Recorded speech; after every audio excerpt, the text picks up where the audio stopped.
আচ্ছা, এই শীতের মধ্যে তুমি এই ড্রেস পরে বের হইছো, ভালো লাগছে? তুমি জানো এই ড্রেস ভালো লাগবে না কেন? কি বলো? মানে বুঝাইতে চাইতেছো এই ড্রেস মানে পাতলা কিনা? ড্রেস অনেক মোটা, তারপর সত্যি তো। আর সবচেয়ে ভালো লাগা কি, শীত যতই হোক আমি তো মানে সোয়েটার ক্যারি করছি। আর আমি তো আমার বাসার পাশে, এত দূরে না। তো এই যে চুড়িগুলো পরবো দেখে ড্রেসটা আজকে পরা। কতদিন ধরে সেই জাম্বা জাম্বা জ্যাকেট চুকেট পরে আসতে ভালো লাগে না, তার জন্য আজকে এই ড্রেসটা পরলাম। একটু সাজুগুজু করতে হয় না মাঝে মধ্যে? আমি মেয়ে মানুষ, আমার একটু সাজুগুজু করতে ভালো লাগে। আমার একটু খাওয়া দাওয়া করতে ভালো লাগে, সাজুগুজু করতে ভালো লাগে, স্কিন কেয়ার করতে ভালো লাগে। দেখো কেমন লাগে।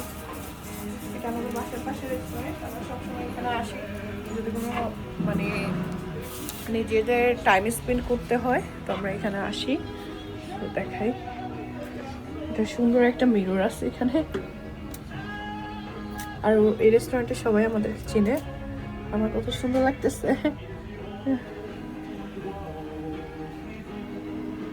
আমার হাজবেন্ড আমার অন্য পরে আছে।